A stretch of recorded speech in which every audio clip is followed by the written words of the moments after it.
Bismillahirrahmanirrahim. Fa akhbirni anil iman. Qala an tu'mina billahi wa malaikatihi wa kutubihi wa rusulihi wal yaumil akhir. Hadirin wal hadirat rahimakumullah, kita masih membahas kitab Syarah Irsyadul Ibad ila Sabilir Rasyad karangan Syekh Zainuddin bin Abdul Aziz bin Zainuddin Al-Maliyabari. Masih berkenan tentang babul iman, bab yang membahas akan nikmat terbesar dari Allah Subhanahu wa taala. Yang belum niat i'tikaf, tolong niat i'tikaf di dalam hati dengan ucapan Bismillahirrahmanirrahim. Aku niat i'tikaf selama berada di masjid ini sunnah karena Allah Ta'ala. Lalu lanjutkan dengan niat nuntut ilmu juga dalam hati dengan ucapan Bismillahirrahmanirrahim.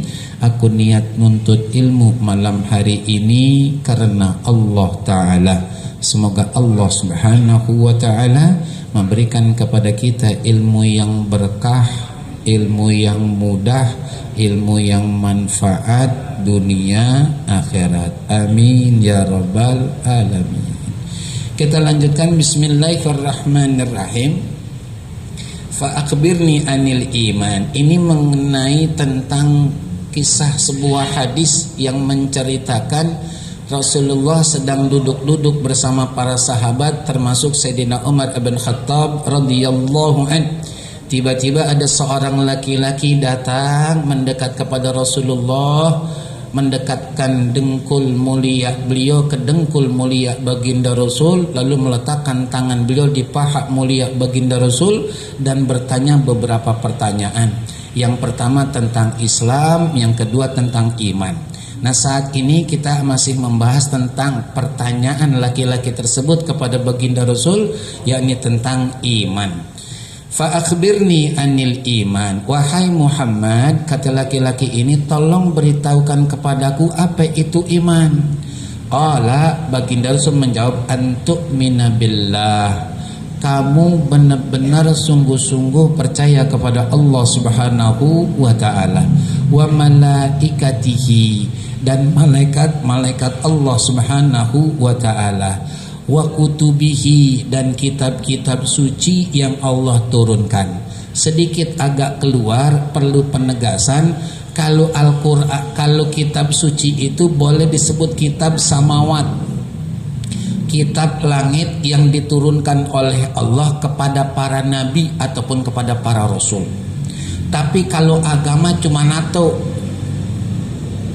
biar jelas, nggak ada agama samawat, nggak ada.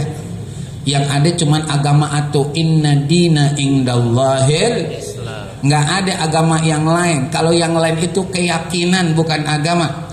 Maka kalau dikatakan inna dina indallahil Islam, agama yang paling benar dan diterima oleh Allah adalah Islam, salah, keliru. Berarti kita mengakui ada agama selain agama Islam, keliru.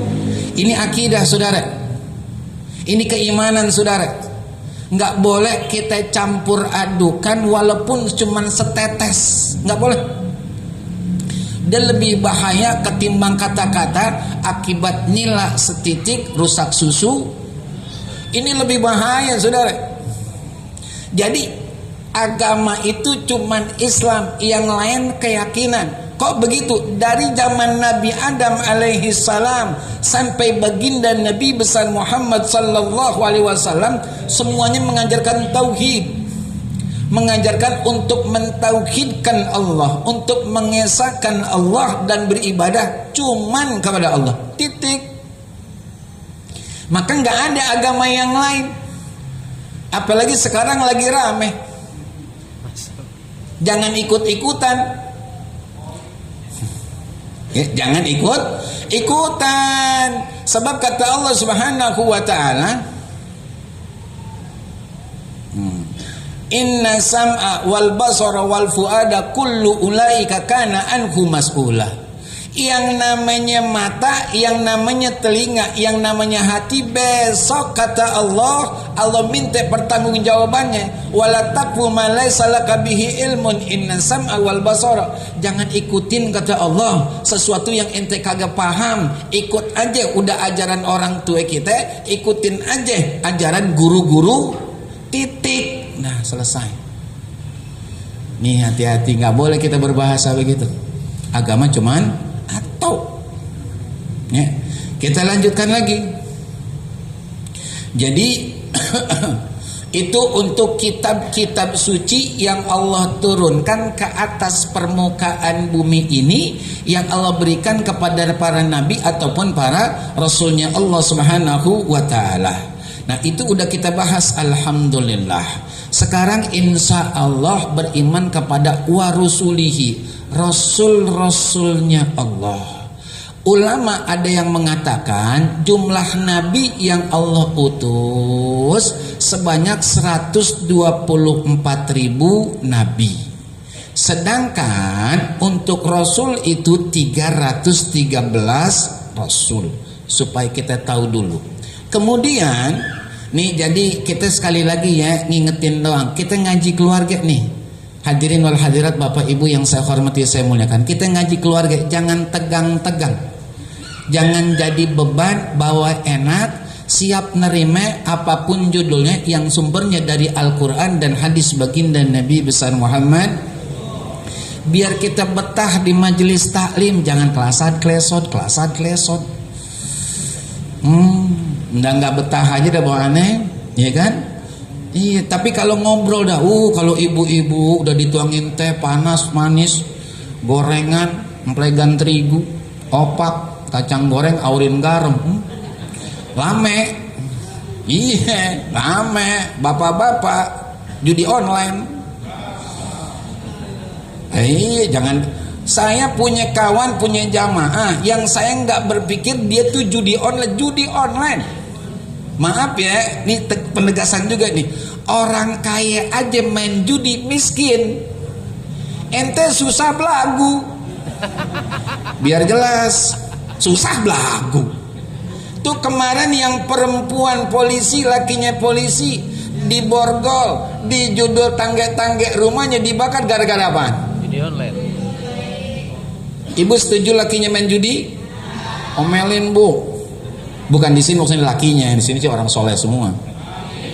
Amin ya rabbal alamin. Ya, ini kembali lagi nih. Jadi itu ada 124.000 nabi, 313 rasul. Kemudian kita biar jelas juga nih, iman itu harus kita kenal. Udah kenal syukron aneh iman apaan? Kadang kita kelihatannya kayak kenal, tapi dijoglogin depan kita seakan-akan baru jumpa.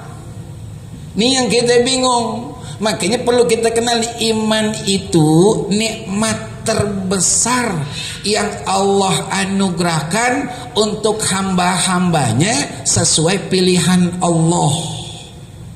Kenapa terbesar? Sebab dengan nikmat iman sekecil-kecilnya kebaikan ada nilainya. Kenapa terbesar? Karena cuman orang pilihan doang yang Allah kasih, nggak semuanya. Kenapa terbesar? Karena besok masuk surga kudu punya iman. Biar jelas. Makanya kita umat Islam kudu jaga nih iman ampe mati. Bahasa Rasulullah, wa in kutta'ta au qurrikta au kama qala Rasulullah sallallahu alaihi wasallam. Walaupun kamu mempertahankan iman, harus dicincang, harus dibakar, jaga. Jangan cuma buat Indomie doang. Lewat kita. Berobat gratis lewat, nauzubillah. Sekolah gratis lewat, dikasih kerjaan lewat. Ya aki, ada kehidupan setelah dunia.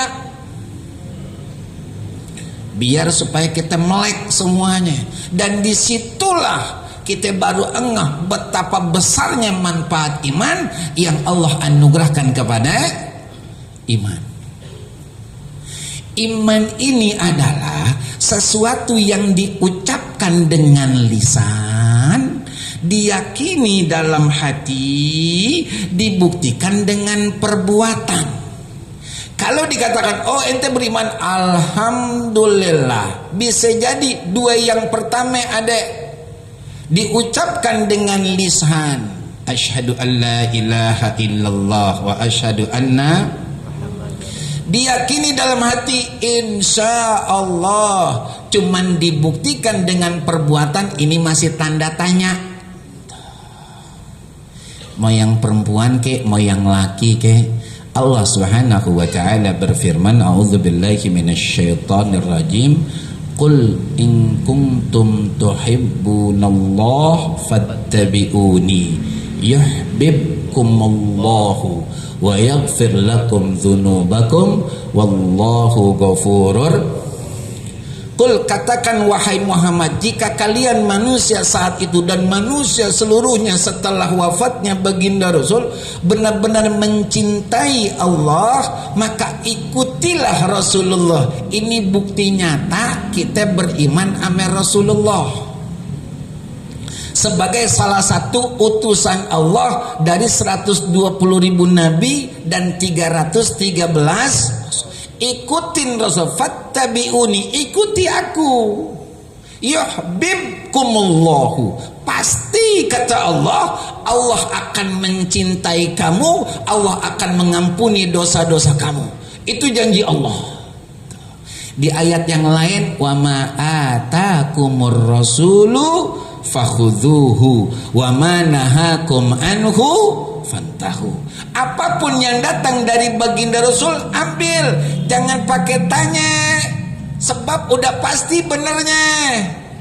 Kok udah pasti? Syukron, kan baginda Rasul Nabi benar, tapi Nabi, mohon maaf, kan baginda Rasul itu manusia benar, beliau itu manusia, tapi manusia yang luar biasa, yang nggak sama dengan manusia kebanyakan. Itu baginda Nabi besar Muhammad sallallahu alaihi wasallam. Maka ambil, udah pasti benar, udah.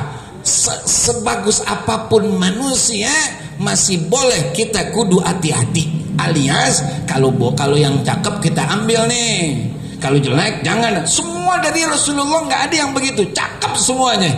Tapi apapun yang dilatang oleh Rasulullah tinggal, nggak pakai ya sang sayang. Sang sayang. Ada nggak yang begitu? Ya, ada. Oh, banyak dah di sini. Di sono. Kita buktikan dan kita ngacek. Tahu ngacek ya, Bapak Ibu? Ngacek nih, ngacek. Ini cermin nih. Sekarang kita ngacek. Kayaknya kalau bercermin Indonesia banget, Bu. Oh iya dah. Bercermin ya. Ini ada cermin. Ada sebuah kaca, ya, Indonesia sekali. Ada sebuah kaca, kita ngelihat tuh, ngelihat. Ini sekarang kita lihat. Kita lihat. Baginda Nabi besar Muhammad sallallahu alaihi wasallam mengatakan, khairukum li ahli wa ana khairukum li ahli. Aku kata, mohon maaf, sebaik-baik kalian adalah orang yang paling baik sama keluarganya, istri dan anaknya. Dan aku kata baginda Rasul, orang yang paling baik dengan keluargaku, istri dan anak-anak. Kalau bahasa kitanya, pertanyaannya buat bapak-bapak, abang-abang saya, orang tua saya, guru-guru saya ini yang laki-laki, udah belum? Jangan jawab dah, jujur aja sama kenyataan. Bagaimana lagu kita dari bangun tidur sampai tidur kepada bini dan anak kita? Jangan ngaku-ngaku beriman sama Rasulullah kalau prakteknya nggak ada. Malu besok kita sama Rasulullah. Ini maaf ya, tampangnya doang keren. Tampangnya doang keren. Di tangannya tasbih, palanya peci. Coba itu. Serebet lagi. Coba itu. Serebet. Tapi bininya merasa gerah banget, syukron kalau media gerah dah, nggak ada enak-enaknya. Maaf ya, misalnya kok bisa tahu begitu? Maaf, rumah Buye, rumah ibu yang kami tempati hampir bisa disamakan dengan tempat untuk konsuling. Gitu.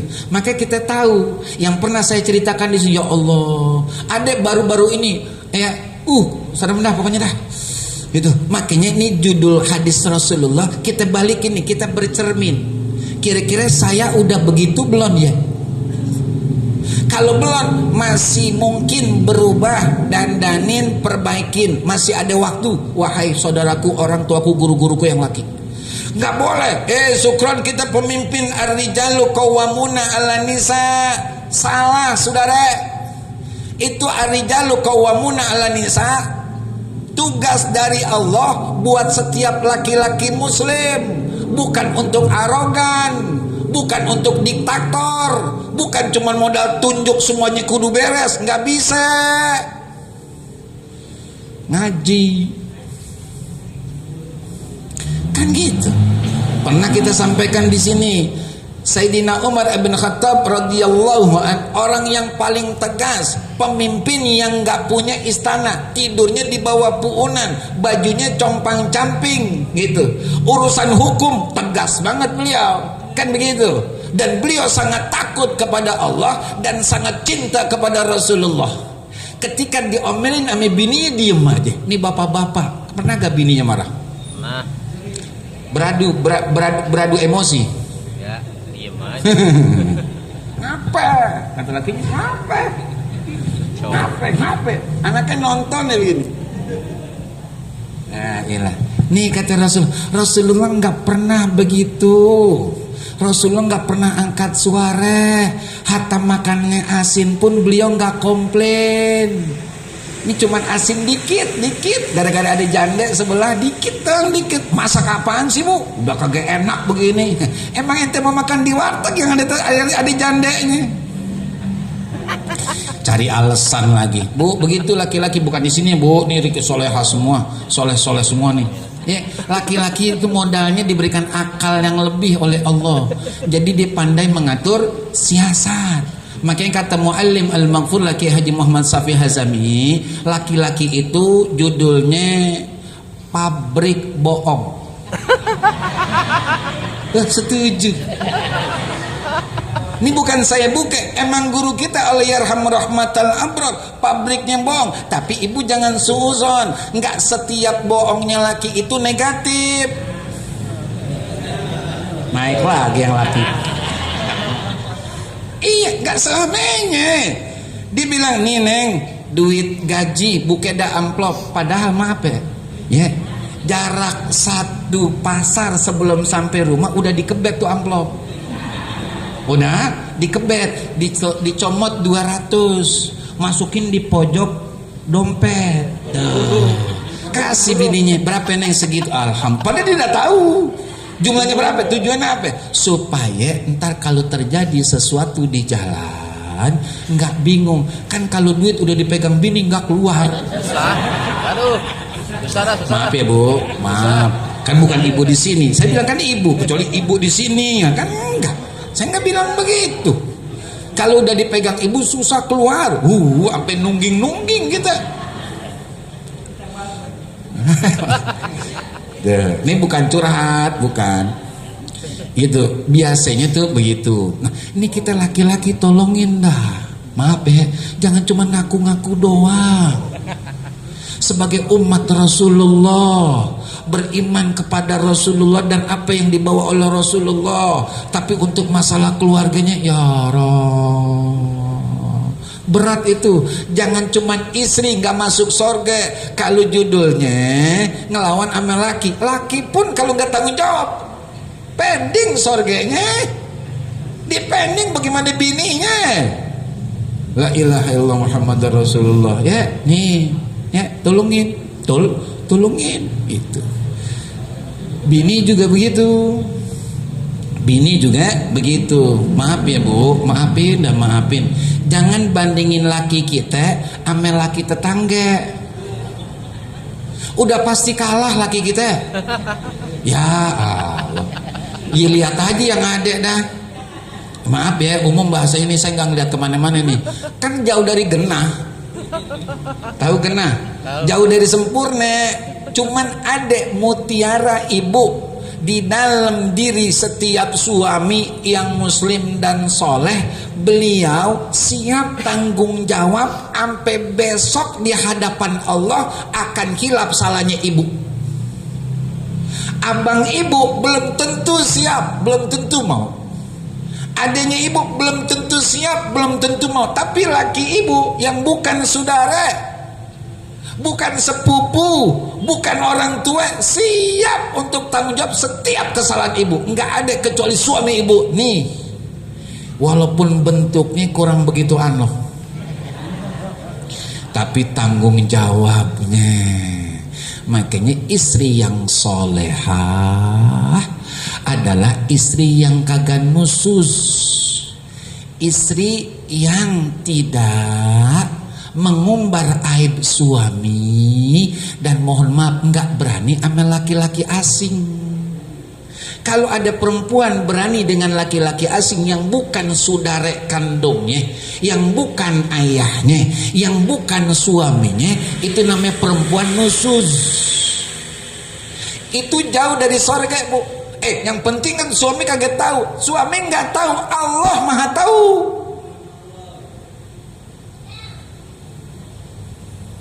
Kan gitu ceritanya. Alasannya reuni. Alasannya reuni. Jadi panitia bagian konsumsi. Bang izinnya, emang orang soleh lakinya, orang majlis talim, berangkat dan neng, hati-hati ya neng ya, ada duitnya, ada sih bang, kalau mau tambahin boleh juga. Sambil begitu biasanya bini tuh, tambahin lagi 200 sama lagi. Di sana ketemu dah tuh ame temen-temennya yang bisa jadi cintanya dulu nggak kesampaian, ketemu lagi. CLBK. Kira-kira jadi gimana? Iya, kata ya kan? Ditanya malah gini, saya bisa neng, kan udah bilang bang, udah izin. Panitia reuni nih, saya kan bagian konsumsi, jadi lagi ada laporan. Padahal cerita konsumsi cuma 1 sampai 5 menit, 20 menitnya cerita yang lain. Ada nggak begitu? Di sini nggak ada. Nggak tahu dari tempat yang lain dah, kita nggak paham dah. Nggak boleh tuh, laki memang kagak ada, Allah selalu ada. Hati-hati tuh perempuan-perempuan yang begitu, maaf bukan menurut takdir Allah, jauh dari surga. Dan lakinya khawatir nyabut redonya besok di hadapan Allah gara-gara ada setelannya, ada videonya, bininya lagi mohon maaf nakal sama laki-laki lain, dicabut lagi tuh bu redo laki, ibu masuk neraka jadinya. Tuh pentingnya bukti nyata iman kita kepada baginda Nabi besar Muhammad, gitu ya. Nih tolongin banget nih. Kita lanjutkan lagi hadirin wal hadirat rahimakumullah. Kata baginda Rasul sallallahu alaihi wasallam, akrimu auladakum fa inna karmatal aulad sitrun minan nar, atau kama qala Rasulullah sallallahu alaihi wasallam.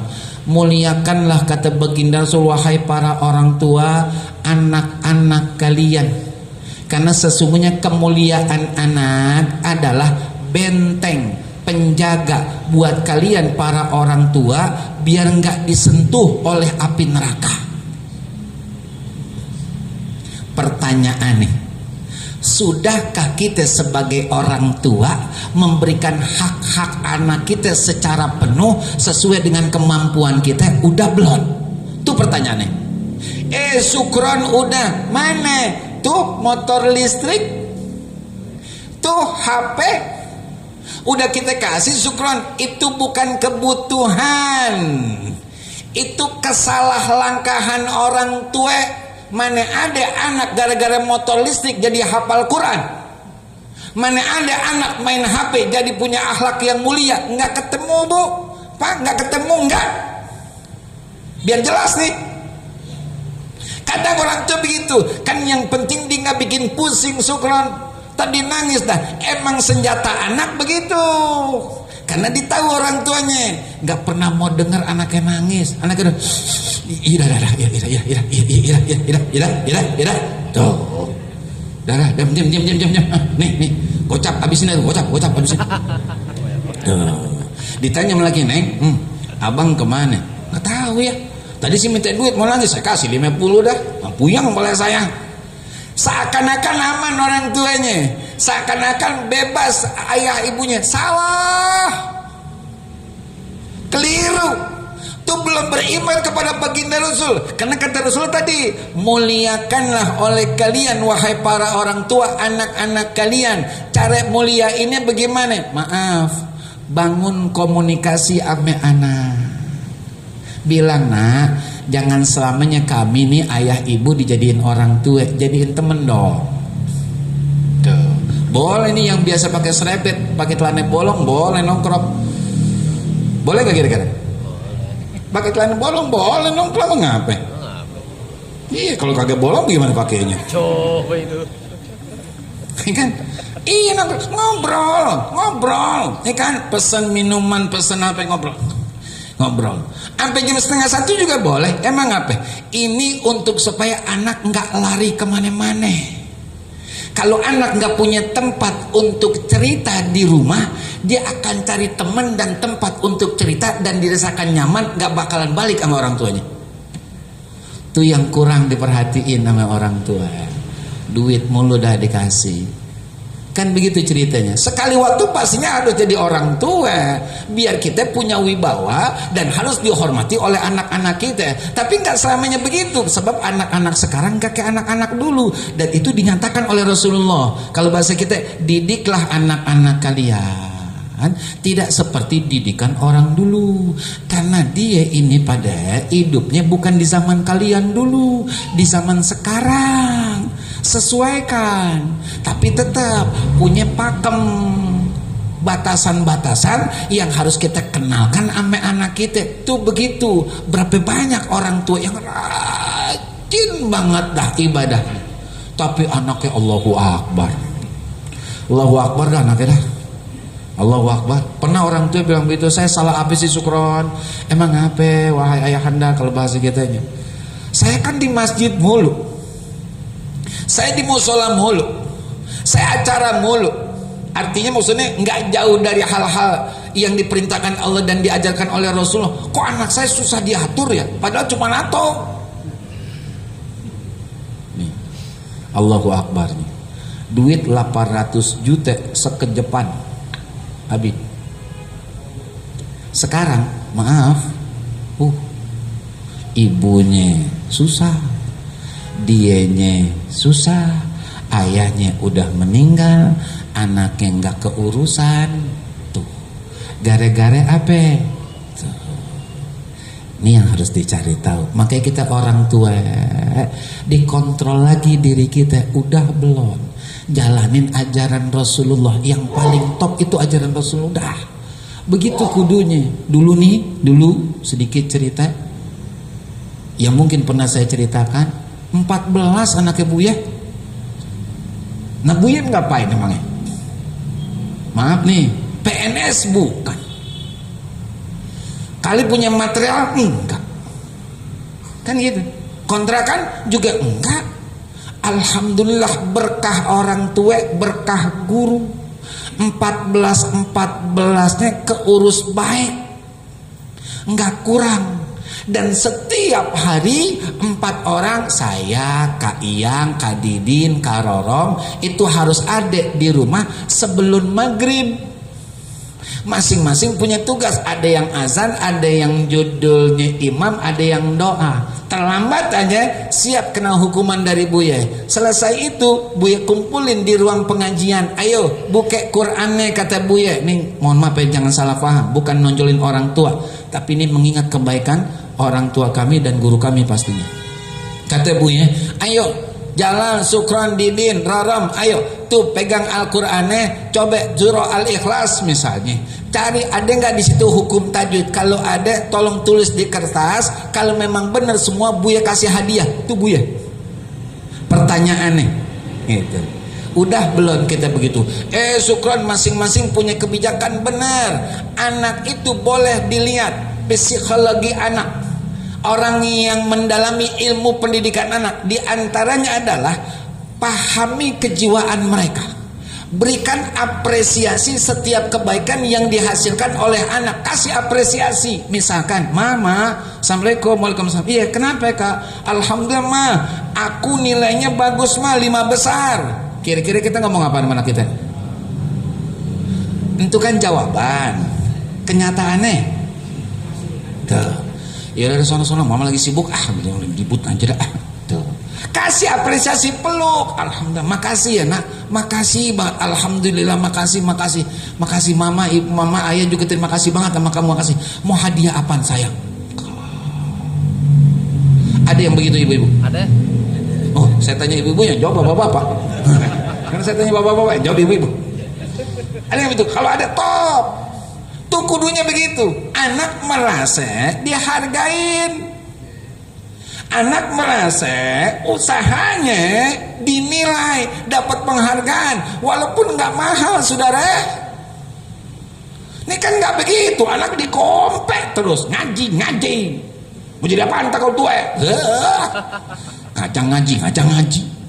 Abahnya nggak pernah baca Quran. Ngajang ngaji. Kasih hadiah, kasih iming-iming, kan begitu. Rasulullah juga ngajarin begitu. Nggak apa-apa orang datang awalnya cuman untuk dapat, misalkan dapat kambing dan seterusnya. Entah kalau dia udah kenal Islam, apa yang dia punya dikorbanin udah. Itu caranya Rasulullah untuk mendidik para sahabat. Begitu saudara. Ini yang kudu ada. Kadang-kadang ya Rob, anak mulu yang jadi salahan. Emang bandel banget. Susah dah dari dulu dibilangin susah. Ayahnya udah sabetin apa segala macam, nggak ada juru tobat-tobatnya tuh anak. Mendingan anak ibu. Kalau anak ibu saya lihat ya Allah baik-baik banget, lembut-lembut. Enak kali punya anak kayak ibu. Anaknya diadu sama anak tetangga. Ame saudaranya aja jangan. Kan bagusan kakak ketimbang kamu, Bang. Beliau juga punya perasaan. Akrimu auladakum. Muliakan anak-anak kalian, samain, ratain. Maka ketika baginda Rasul, sebelum closing nih, baginda Rasul tuh ketika diajak ke tempat seorang sahabat itu bilang, ya Rasulullah, iya ini anak-anak saya, nah nih saya hibahin nih dari harta saya. Kata Rasulullah, apakah semua anak-anak kamu kasih yang sama? Enggak, saya pulang dah, kata Rasulullah. Emang kenapa? Ente kasih hibah, hadiah satu orang dari sekian banyak anak ente, itu namanya kesalahan fatal, bom waktu. Nanti ente meninggal dunia, ini jadi pusat permasalahan. Enak ente dapat rumah juga, dapat warisan juga. Nah kan ini hibah dari ayah. Ya hibah kan saya anak kandungnya juga. Ribut gak? Jangankan harta, nyium aja Rasulullah suruh semuanya. Anak kita 3, yang satu doang kita cium. Yang 2 dia akan berpikir, anak angkat kali kita ya. Anak tiri kali. Tuh Islam tuh ngajarin, makanya semuanya kita pukul rata, semuanya kita kasih yang sama. Karena ini apa namanya hadiah, hibah, bentuk kasih sayang, bukan warisan. Kalau warisan beda, ada pembagian tersendiri. Nah ini pemberian kok yang cuma-cuma, hadiah mengapresiasi keberhasilan gitu. Hadirin jamaah wal hadirat rahimakumullah ya. Udah jam belum sih? Udah jam belum? 7 5 menit lagi ya. Nah itu begitu. Jadi bukti nyata kita beriman kepada baginda Rasul. Maaf ya tahu dah semuanya keluarga saya, istilahnya kakek nenek saya mau jalur ibu ke mau jalur ayah ke, cinta banget, maulidan banget nih kan gitu. Buya maulidan, ibu maulidan, turun ke anaknya maulidan. Tapi maaf dah, ini namanya evaluasi internal gitu. Jangan cuman maulidnya doang, prakteknya gitu. Panitia maulid, ya Allah, dari sebelum acara maulid udah sibuk banget nyebarin proposal. Pada hari hanya di nongkrong, di gerokok, di ngobrol. Nah ngapain ngundang kiai? Ngobrol aja bareng-bareng, buang-buang duit. ente datang, ente udah capek sebagai panitia, duduk, mulai acara duduk, duduk. Kalau mau di break, bagiin tolong ya panitia bantuannya bagiin. Udah bagiin, diem lagi di sini. Wah, di pojok. Ibu-ibu sama begitu juga. Sama. Kan saya kenal ibu-ibu lumayan lama. Kadang-kadang ibu-ibu nungguin sampai panjang matanya. Syukron mana? Belum datang. Syukron mana? Belum datang. Ibu-ibu begitu juga. Ya Allah, makanannya berlimpah dah ibu-ibu. Acaranya lengkap kap. Tapi masih gitu. Masih cubit pahe. Sebelahnya, yang sebelah cubit, jangan ngobrol, bukan ngobrol, dia lagi masukin buah, lagi dimasukin buah nih. Di maulid tuh di maulid tuh. Ya iyalah, orang mana? Orang kita. Ya di maulid padahal. Begitu tuh lagunya. Iyalah. Rasulullah nggak ngajarin begitu. Rasulullah ngajarin itu kalau memang kita mau berbagi, berbagilah. Gitu loh. Jangan kita nih maaf mau ustadz kayak ustazah kayak mentang-mentang di depan makanannya enak-enak main tuang baik. Padahal dia udah dapat parcel. Namanya ustadz, ustazah parcel. Iya kan? Nggak mungkin nasi kotak doang. Nggak mungkin. Bener gak? Kira-kira ibu-ibu kalau ngeliat ustazah bawa parcel, ibu dapat nasi kotak, ngiri gak? Jangan bohong, jangan godek ya. Ane tahu kalau dikasih parcel pasti mau, nggak mungkin kaget. Ini yang laki juga begitu, dilame-lamein pulangin. Mudah-mudahan panitia depan kita jalan lagi dibagi lagi, enggak juga. Kasih, ayo masukin pak, masukin pak, masukin. Ustaz udah gampang. Walaupun kita mohon maaf belum ada kepastian dapat parcel, kasih. Iya beneran ya Arab, beneran kudunya begitu. Ini main cubit-cubit pahe, dia nggak di mana-mana, emang begitu. Liatin aja ntar liatin di dalam tas ada ngeluarin plastik dah. Nah dibuat agar-agar, buat agar-agar deh ngajinya rajin, nyeritain orang rajin, belum dapat pahala, bahaya jadinya ya. Nanti nggak begitu. Ini kita beriman, bukti nyata iman kita kepada baginda Nabi besar Muhammad sallallahu alaihi wasallam. Hadirin wal hadirat rahimakumullah, sebelum tutup doa ada maklumat dari guru kita Al-Mukarram Ustaz Haji Ahmad Zarkasi bin Kiai Haji Ahmad Sanusi bin Kiai Haji Mursahid. Fadhil. Terima kasih kepada guru kita Kiai Haji Syukron Mahmud bin Abi Kiai Haji Muhammad yang telah menyampaikan kajiannya buat kita semua, yang memang kalau kita rasakan itu adalah yang bersinggungan dengan keseharian-harian kita ya.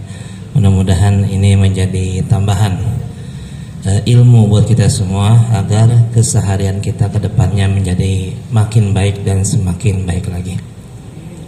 Hadirin dan hadirat yang dimuliakan Allah Subhanahu wa taala, sebelum kita baca doa ada maklumat, ada pemberitahuan yaitu tentang tabungan kurban untuk tahun 1446 Hijriah. Insyaallah tabungan kurban di Masjid Jami Riyadul Abidin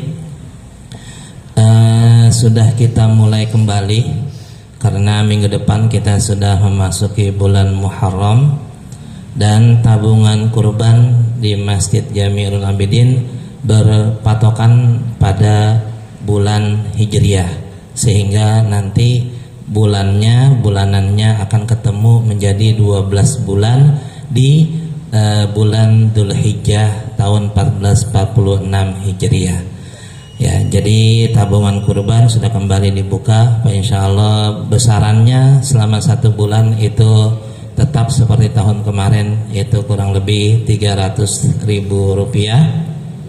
Jadi kalau di total sama setahun insyaallah sampai pada titik 3.600.000. Dan alhamdulillah tahun ini dari tabungan kurban itu mendapatkan kurang lebih kayaknya mendapatkan 4 ekor sapi ya sampai kolektif. Dan untuk yang tambahan kolektifnya tambah 2 lagi yang masuk berikutnya itu menjadi 6 ekor ya.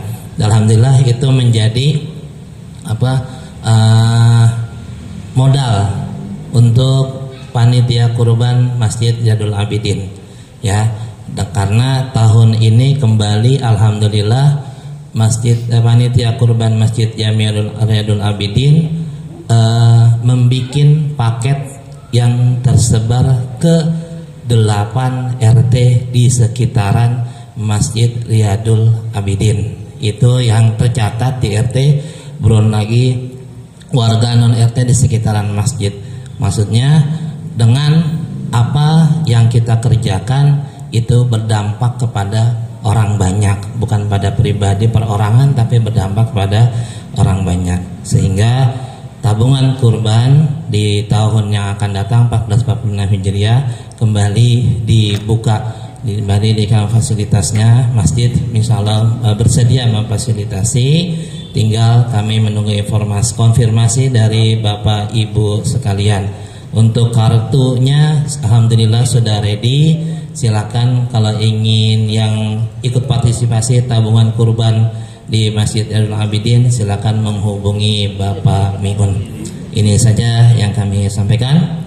Mudah-mudahan ini bisa menjadikan motivasi buat kita semua, tambahan buat kita semua, bahwa segala sesuatu yang kelihatannya sulit, insya Allah akan terasa mudah jika kita punya niat, kemauan yang kuat, dan kita realitikan dengan aksi yang nyata.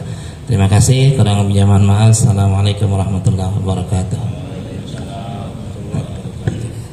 Al-Fatihah ala man nawaina wa ala man nawa bihi salafuna salih. Al-Fatihah.